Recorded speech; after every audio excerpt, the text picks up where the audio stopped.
politik uang itu berbahaya.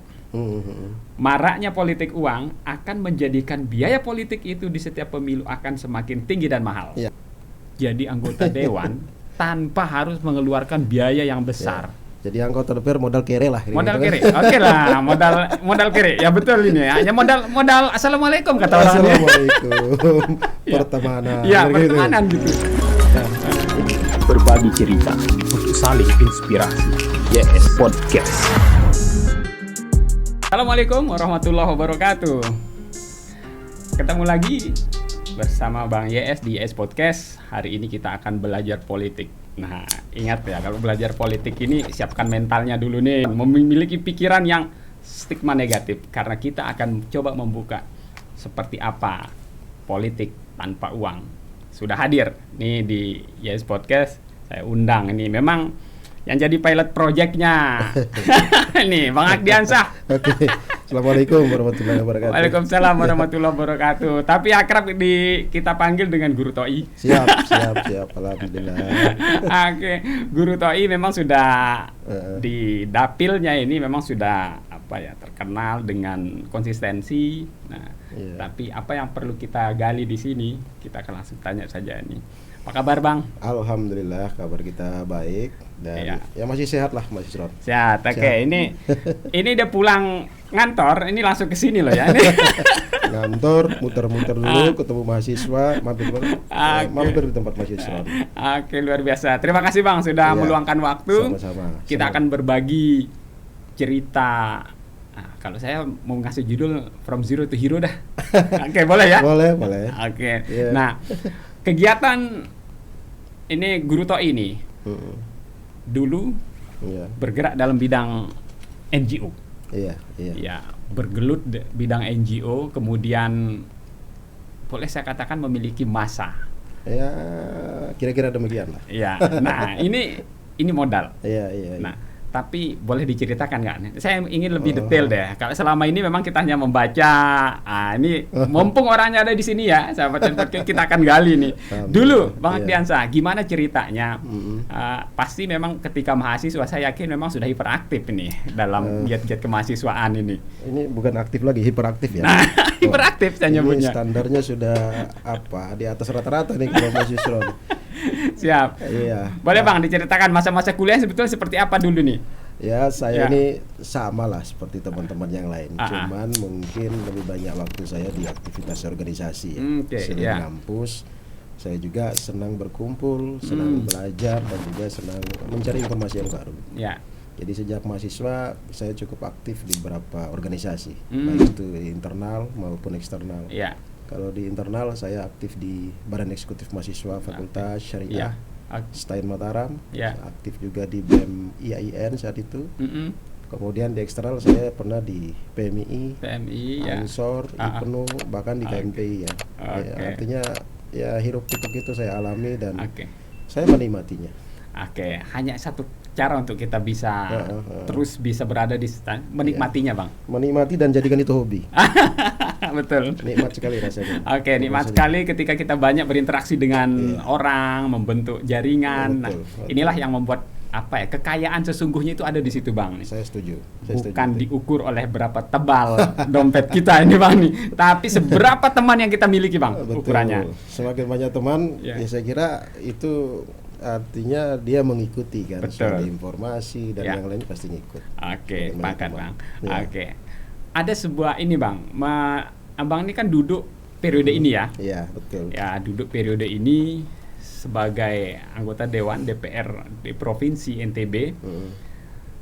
Kisahnya luar biasa ini. Jadi anti mainstream cara duduknya gitu loh. Nggak biasa ini. Nah, ini cara nggak biasa ini. Dari mana tahu?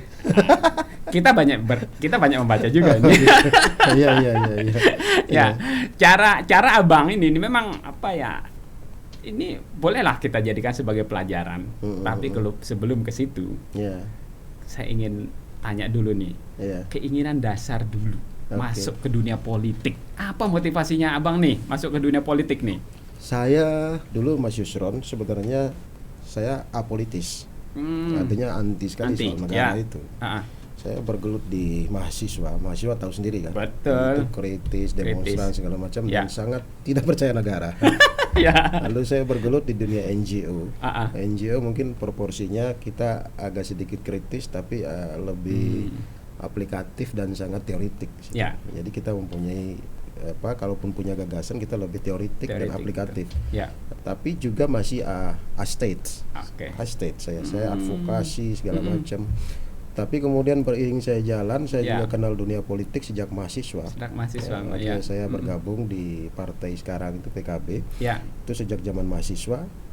Jadi dunia ini saya alami secara mix. Jadi ada dunia apolitis, ada juga dunia yang sangat politis. Bisa berdampingan itu di dalam seorang guru TOI? Iya, saya menjalani itu sekali lagi sebagai sebuah kesenangan. Jadi di satu sisi saya bergelut dalam ruang I-State, tapi di sisi lain saya juga ada di State. Nah, akhirnya saya proses di NGO hampir 15 tahun. 15 tahun? 15 tahun, sekitar 15 sampai 20 tahun lah. Itu mulai dari riset, mulai dari advokasi, mengorganisir masyarakat saya lakukan. Saya sampai pada kesimpulan, lama-lama kok saya advokasi, kok saya tidak bisa berbuat apa-apa. Artinya saya memberikan kesadaran, membangun masyarakat, tapi di sisi lain saya kok tidak melahirkan kebijakan. Saya menemukan bahwa negara segala-galanya gitu loh. Berarti memang belum maksimal, sudah berusaha seperti itu, tapi merasa masih kurang nih, ada yang kurang gitu. Saya berhasil mendorong orang sadar dengan hak politiknya. Saya berhasil memberikan keterampilan di level bawah, remaja, masjid, pemuda saya bangun. Tapi ternyata ujungnya ada kebijakan di level negara. Makanya saya berkesimpulan, saya harus masuk politik. Ternyata negara semuanya. Nah, proses tadi yang begitu panjang, saya berkesimpulan saya harus masuk politik dan saya harus menjadi pengambil kebijakan, DPR atau eksekutif. Pilihan saya DPR. Nah, itu dia pilihan. Refleksi dan evaluasi ini yang mungkin saya temukan itu hampir di sekitar 2010-2012. Nah, sebelumnya saya advokasi itu dari 2001 sampai 2014 itu advokasinya panjang. Di level masyarakat saya evaluasi, akhirnya saya menyalonkan diri DPR 2014 akhirnya, dan belum terpilih. Karena itu buat tangan, garis tangan, tanda tangan belum memenuhi. Ada 4 tangan. Semua yang berkaitan dengan tangan itu ternyata belum berpihaknya. Ternyata 2019 baru 4 tangan itu saya dapat. Alhamdulillah. Tangan, tanda tangan, garis tangan dan campur tangan. Itu syaratnya politik juga, Mas Islam. Ini sangat luar biasa. Jadi sudah bergerak, membantu masyarakat, mengadvokasi masyarakat, tapi kok kurang gitu loh. Betul. Nah, sehingga itulah momentum kayak ketika seorang guru TOI ini memutuskan memang harus harus berada di dalam sistem. Harus di dalam sistem. Baru kita bisa berbuat maksimal. Betul. Tapi Bang, pasti gambaran orang nih. Nih, pada umumnya nih, orang beranggapan bahwa politik itu satu, kotor, dunia tipu-tipu, intrik, tidak ada yang abadi, tidak ada pertemanan abadi, hanya kepentingan lah yang abadi. Gimana mematahkannya itu, Bang? Awal misalnya Abang kan nggak mudah loh meyakinkan di timnya Abang nih, di teman-teman NGO pasti ada pergulatan. Kemarin ini kenapa sekarang memutuskan ke situ gitu? Memutuskan itu, Bang. Itu fakta itu terjadi di core tim saya. Saya ini kan teman-teman NGO ya tiba-tiba balik ini ini. Udah serius advokasi masyarakat tiba-tiba masuk ke politik. Nah, seiring itu saya memberikan juga kesadaran membangun. Karena di NGO itu saya juga belajar ada transformasi dari gerakan advokasi pembangunan ini, mengorganisir menuju advokasi. Nah, kalau advokasi itu kan lebih menitip poinkan kepada membela kebijakan. Kita bela dari luar. Kita 15 tahun tuh harus hanya mampu merumuskan satu kebijakan, Mas Yusron. 15 tahun? 15 tahun. Catatan saya di NGO itu di Lensa dengan teman-teman, tahun 2010 saya hanya mampu merumuskan kebijakan pendidikan kesehatan gratis. 15 tahun. 11 miliar advokasi anggarannya saya lakukan dengan teman-teman. Itu bisa didapatkan oleh masyarakat Dompu saat itu. Gratis sekolah dan gratis pengobatan. Itu pun hanya peraturan bupati. Nah, levelnya beda lagi kalau masuk ke negara kan. Betul. Sekarang saya mungkin dalam waktu hanya beberapa tahun alhamdulillah udah mendorong beberapa perda yang itu dampak dan impactnya saya yakin itu efeknya bagus untuk masyarakat. Perda pesantren, perda pencegahan anak, sekarang juga perda perlindungan produk lokal. Ya, makin strategis sahabat YS Podcast. Abang kita yang keren satu ini ternyata Ketua Bapemperda DPRD Provinsi Nusa Tenggara Barat. Amanah lah. Ya, menerima amanah itu Bang, tentu Bang. Jadi yang Abang niatkan tercebur di dunia politik seperti itu. Kok tercebur? Kan sengaja kalau tercebur. Kalau didorong kan menceburkan diri. Menceburkan diri. Oke.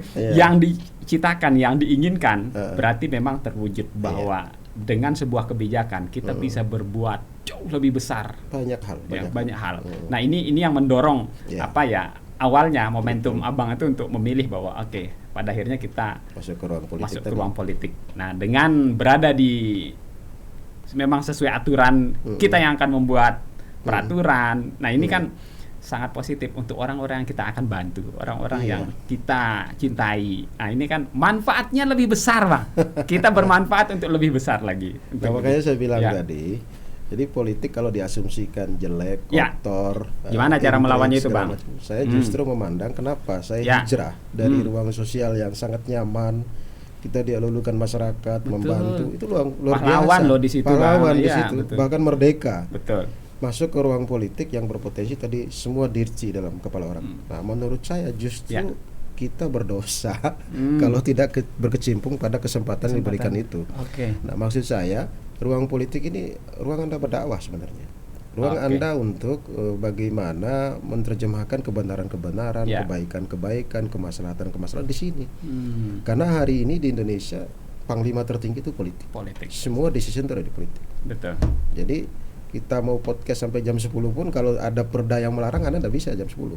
Nah, itu regulasi politik. Betul. Sama dengan Mas Yusron juga mau ngomong apa saja, tiba-tiba ada aturan podcast sebegini, itu juga politik. Semua it's okay.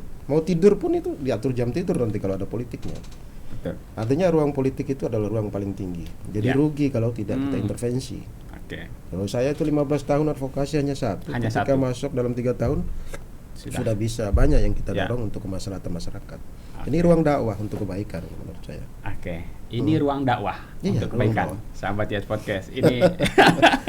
Ini sebuah inspirasi luar biasa ketika yang masih menganalogikan politik mungkin perlu dengar lah perlu dengar Guru Toi berbicara bagaimana sebetulnya berada di ruang itu yang tadinya 15 tahun hanya menghasilkan satu. Nah, sekarang soal tadi justru misalkan soal intrik, soal taktik, soal sangat buruk. Itu kan bukan politik, tapi itu soal taktik strategi sebenarnya. Perlu dipisah nih, Bang. Pisah dulu ya. Politik adalah ruang untuk mendorong sebuah kebaikan. Di situ ada instrumen kebijakan yang tidak banyak orang yang bisa terlibat di situ. Orang-orang pilihan, choice man, choice woman, artinya orang-orang yang mendapat kesempatan. Nah, bagi saya ini ruang, bayangkan 65 anggota DPR itu mewakili 5 juta orang. Betul. Berarti ada 65 orang, saya ada salah satunya. Maka saya mempunyai misi. Kebijakan ini harus dirumuskan berdasarkan kepentingan publik tentu. Nah, soal tadi cara intrik itu, saya di PKB misalnya, kami punya platform misalnya bahwa ada cara-cara yang apalagi di kami itu Islam Ahli Sunnah wal Jamaah menjadi base ideologi dasar dan itu bukan hanya soal gagasannya, tapi identiti para kadernya. Itu tertanam juga. Makanya karakter, cara komunikasi itu terkonstruksi mencerminkan spirit Islam Ahlussunnah wal Jamaah tadi. Saya yakin itu tidak akan lepas dari kegiatan berorganisasi ketika jadi mahasiswa. Transformasi lah. Ini politik lah. Di sinilah ruangnya sebenarnya. Perjuangan itu. Ada yang menarik ini. Ini Caimin ini. Ini saya mau kaitkan dengan cara Abang duduk ini ya. Caimin ini dalam quotes-nya Caimin ya. Ini saya bacakan, nanti kita tampilkan ya. Siap. Fotonya Caimin bahwa politik uang itu berbahaya. Maraknya politik uang akan menjadikan biaya politik itu di setiap pemilu akan semakin tinggi dan mahal. Ini tentu akan menutup peluang bagi aktivis dan masyarakat kompeten lainnya yang ingin berjuang di jalur politik. Saya mau menarik benang merahnya ini dengan cara Abang duduk di di politik saat ini berhasil menjadi anggota DPRD dari 5 juta, ingat ini penduduk dari NTB, penduduk NTB yang diwakili oleh 65 ya. 65 anggota dewan sekarang yang ada di provinsi kita. Quote Caimin. Jadi apa ya? Ketika Abang tidak jadi periode pertama, Bang. Iya, 2014. Pasti evaluasi. Evaluasi dong. Evaluasi. Nah, kemudian ketika berani mengambil, memang politik itu ya ada kosnya gitu loh. Betul. Nggak bisa kita hindari. Pasti. Ya. Bagaimana caranya, Bang? Jadi berani Abang itu jadi anggota dewan tanpa harus mengeluarkan biaya yang besar. Jadi anggota DPR modal kere lah. Modal kere, oke lah, modal kere. Ya betul ini ya. Hanya modal assalamualaikum kata orang. Assalamualaikum. Pertemanan. Iya, pertemanan gitu. Nah, ini ya merujuk saya 2014 setelah nggak jadi, saya bertemu guru saya ini, guru sekaligus mentor sekaligus panutan kita lah. Karena beliau ini gagasan-gagasan politiknya luar biasa dan berpihak pada kelompok-kelompok perubahan. Seperti kami lah dianggap aktivis yang miskin kere. Cuman mimpi beliau bagaimana menjadikan para aktivis ini di panggung politik. Karena beliau yakin bahwa kelompok-kelompok aktivis ini ketika didorong di ruang politik dia akan lebih berpihak kepada kepentingan masyarakat. Jadi Caimin udah memonitor Abang di situ aktivis yang kere yang nggak jadi gitu ya benar-benar. Ya ditahu lah bahwa kita ini kritis ngomong tapi bisa jadi DPR gitu. Kesempatan jadi DPR dengan money politik yang tinggi itu menurut beliau memang menjadi beban. Maka di beberapa tempat Gus Muhaimin, Caimin ini mendorong beberapa kader yang dianggap potensial untuk menjadi anggota DPR. Nah, saya 2014 itu evaluasi. Saya hampir jadi saat itu Mas Yusron. Jadi suara saya saat itu 9.800. Udah besar, Bang. Itu yang 2014. 2014 sudah modal segitu. Kompetitor internal saya itu hanya 10.048, selisihnya 200. Jadi itu saya bilang ini soal garis tangan juga ini. Belum mengumpulkan 4 tangan itu. 4 tangan belum muncul. Jadi buat tangan, tanda tangan itu belum ini kan. Nah, akhirnya beliau diskusi. Pada suatu waktu datanglah beliau ke NTB, Gus Muhaimin ini kan. Jadi beliau bilang, "Dah, Guru Toy, kamu harus jadi DPR." "Oh, siap, perintah Gus Ketum." Dia bilang. Akhirnya terima tantangan itu ya. Terima tantangan. Saya bilang, "Gus, saya ini miskin." Lah justru itu, karena miskinmu kamu harus jadi DPR. Karena ketika jadi orang miskin jadi DPR maka akan mengangkat 1.000 orang miskin di belakang, kata beliau. Masya Allah ya. Nah, akhirnya saya tertantang membangun strategi itu, punya pengalaman 2014. Saya 2019 betul-betul membuktikan bahwa politik itu bisa dilakukan tanpa money politik. Serius? Serius, sangat serius. Bisa dicek di lapangan. Satu suara pun saya tidak membayarnya.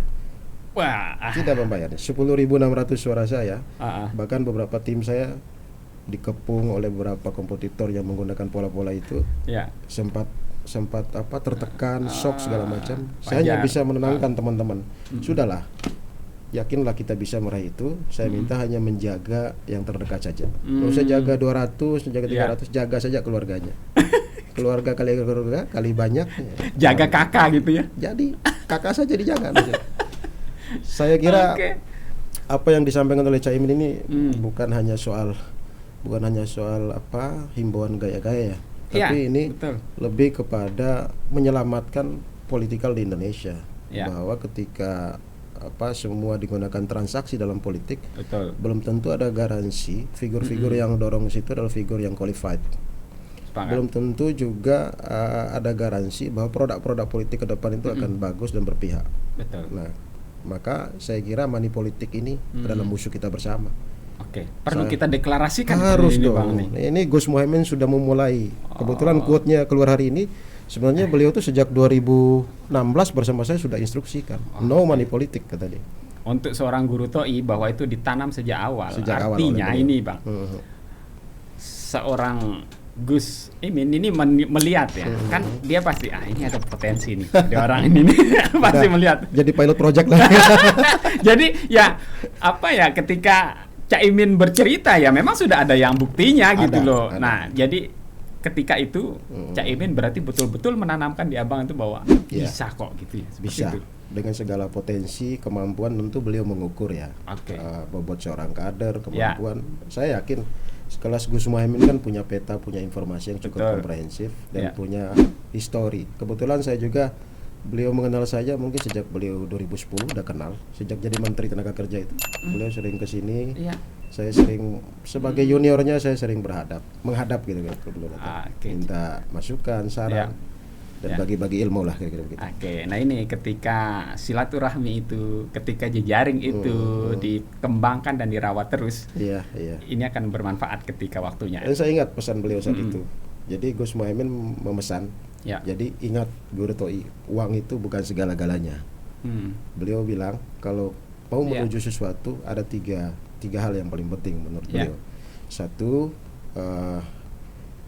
kemampuan kita dengan informasi yang kita miliki, artinya kita menguasai banyak informasi. Strategi taktik apa, belajarilah itu sebagai sebuah kekayaan intelektualmu. Yang kedua, kita harus punya banyak teman, silaturahmi. Kalau kata orang ini jejaring. Uang itu nomor 3. Kalau udah punya kemampuan, kalau udah punya jejaring, uang itu datang sendiri.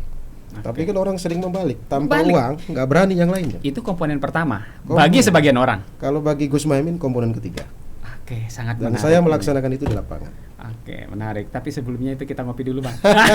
Serius banget. Karena saya udah ngomong guru berat. Beliau itu inspirasi lah bagi kita kan. Betul.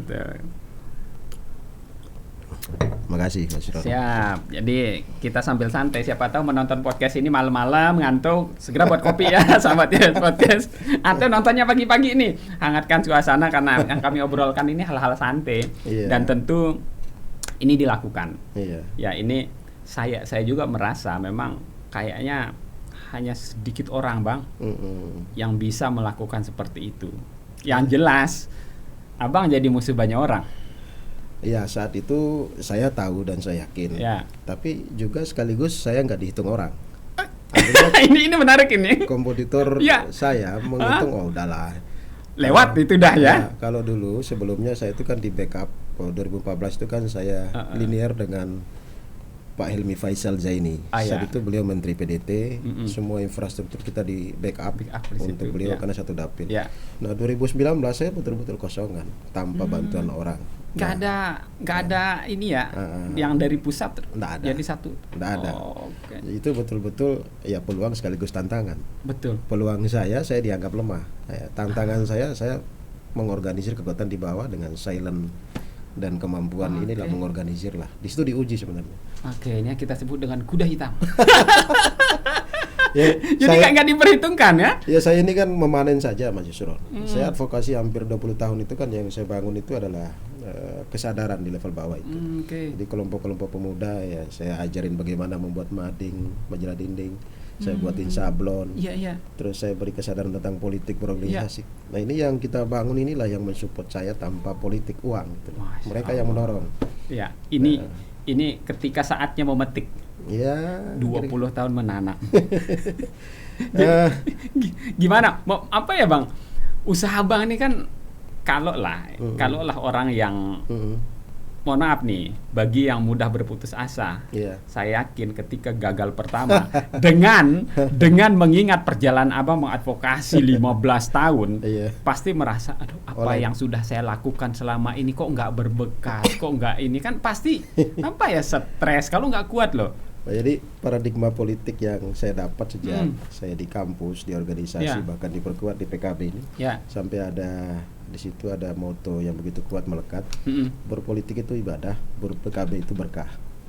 Jadi selama kita menempatkan politik itu adalah ibadah, nothing tulus. Karena ada dua prinsip situ, Mas Yusron, ketika berpolitik. Satu, beribadah itu kan relasi kita dengan yang tunggal di atas. Hablum minallah. Nah, sementara berkahnya itu adalah relasi horizontal. Anda jadi DPR, Anda jadi bupati, Anda jadi gubernur, itu dampak dari kerja-kerja horizontal. Jadi ketika Anda tidak dapat yang ini, yang selesai dari atas. Makanya di sini kemampuan mengelola saja. Saya tidak tahu apakah saya orang yang paling beriman atau enggak, tapi menurut saya itu prinsip yang paling penting. Sehingga ketika saya tidak jadi pun nothing to lose. Karena menurut saya proses soal itu. Saya misalnya kalau kampanye 2014 itu bawa rokok, saya biasakan itu, ya sudahlah. Ini bagian dari kehadiran saya sebagai makhluk Tuhan. Tapi impact sosialnya syukur kalau dapat Tapi saya dengan strategi taktik saya akan berusaha bisa dapat impact politiknya. Soal nggak dapat, kita udah maksimal bekerja. Jadi tidak ada putus asa. Kalau di kita itu, kalau Anda gagal, ulangi lagi sampai Anda sukses. Kata orang nih, politikus itu harus punya 9 nyawa. 15 Mas, betul. 15 makan 100.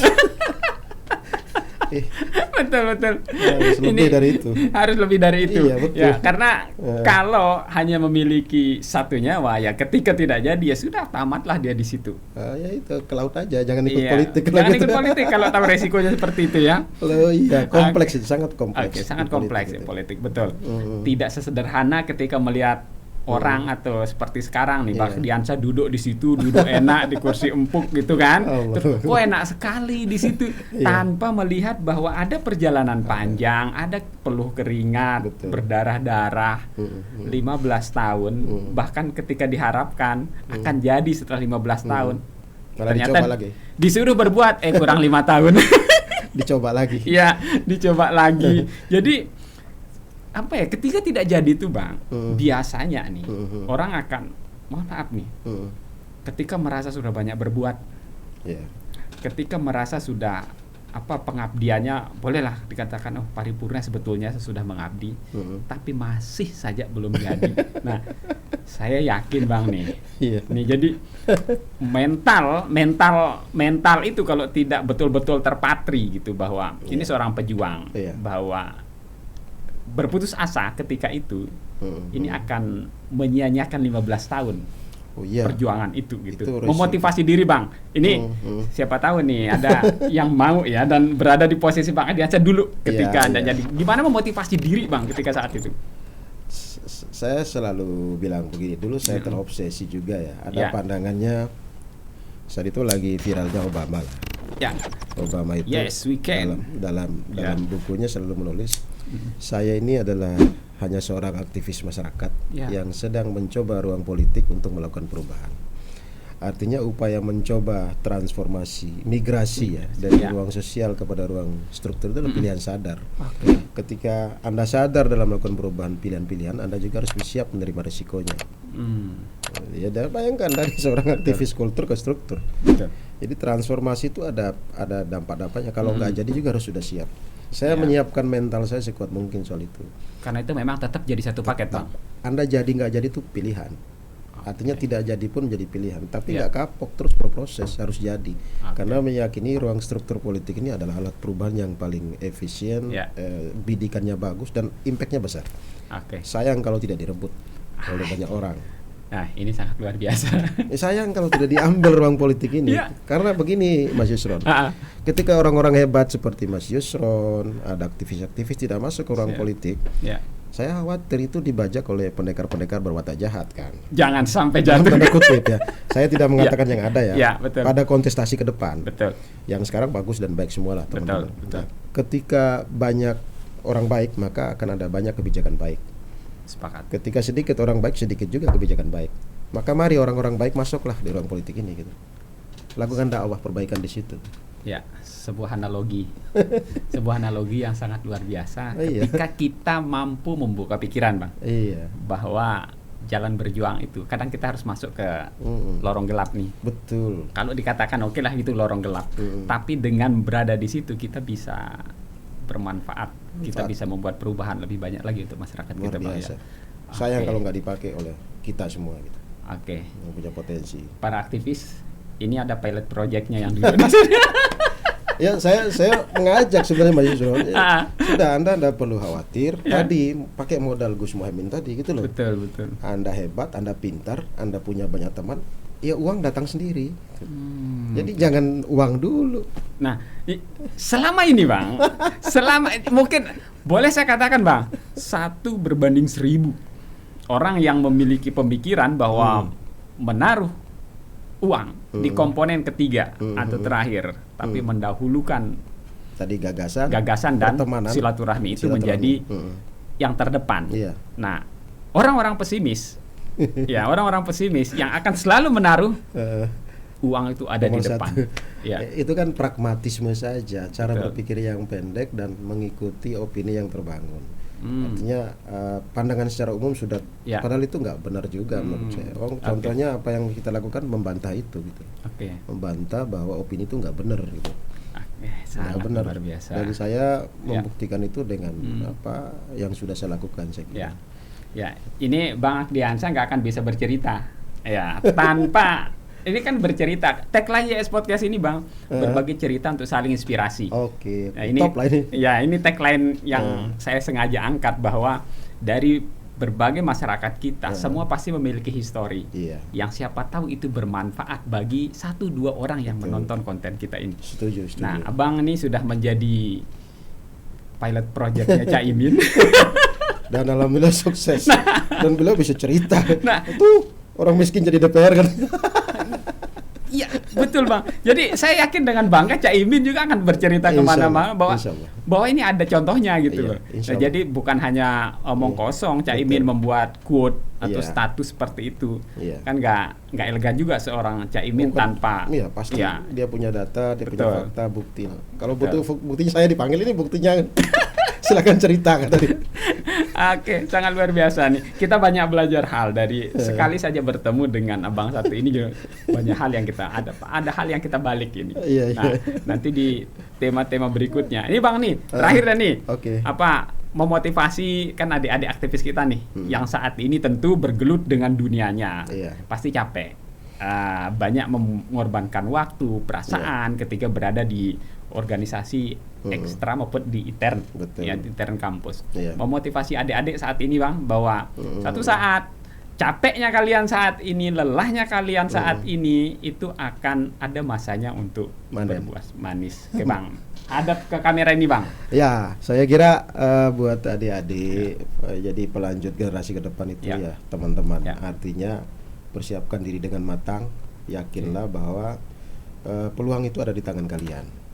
Dan tanggung jawab masa depan itu ada di tangan teman-teman muda.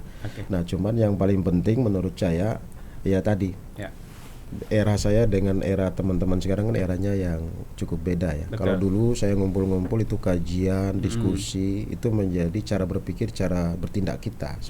Kalau sekarang kan dunianya digital. Itu. Jadi menurut saya ada 2 pilihan, pragmatisme atau melakukan transformasi terhadap digital itu. Pragmatis itu kita biasa lihat quote selesai, tidak mendalam. Nah, itu harus ada proses transformasi sehingga menjadi identitas dan karakter. Nah, di era sekarang ini peluang bagi anak-anak muda ini untuk lebih mengembangkan dirinya. Saya kira. Ambil kesempatan ini, manfaatkan momentum ini karena Anda menjadi pemimpin masa depan. Oke, ini tantangan ya, tantangan sahabat YS Podcast atau adik-adik yang ya memang berada di dunia aktivis mahasiswa saat ini. Pilot projectnya sudah duduk di sini. Tapi nanti di segmen-segmen berikutnya ya, di konten YS Podcast berikutnya akan banyak Bang yang mau saya gali dari Abang. Insyaallah. Oke, Bang harus tetap terus berjuang untuk masyarakat kita. Amin. Apalagi posisi di Bapemperda, posisi yang sangat strategis yang menghasilkan kebijakan-kebijakan yang diharapkan terus berada membantu masyarakat kita Bang. Mohon doa sehat lancar. Amin. Sukses terus Bang. Terima kasih sudah meluangkan waktu, sudah mampir di YS Podcast. Terima kasih. Di tengah kesibukan Abang menyusun peraturan-peraturan yang ya pokoknya bermanfaat untuk masyarakat kita di Nusa Tenggara Barat. Oke, sahabat YS Podcast. Demikian yang saya bahas dengan Bang Akdiansyah atau Guru Toi, kita lebih mengenalnya. Saya rasa banyak hikmah nih. Silahkan teman-teman simpulkan sendiri. Kalau kata orang daging semua yang kami bicarakan tadi bersama. Amin. Semoga ya teman-teman. Luar biasa, menjadi inspirasi. Jadi jangan patah arang. Perjalanan tadi ternyata harus diparipurna 20 tahun pengabdian di masyarakat. Baru 4 tangan itu dikumpulkan dalam satu tempat. Oke, sahabat YS Podcast, terima kasih sudah menonton konten ini. Tunggu Bang YS lagi di konten-konten berikutnya, insya Allah kita yang inspiratif. Sesuai tagline-nya, berbagi cerita untuk saling inspirasi. Demikian, Assalamualaikum warahmatullahi wabarakatuh. Waalaikumsalam. Berbagi cerita untuk saling inspirasi. YS Podcast.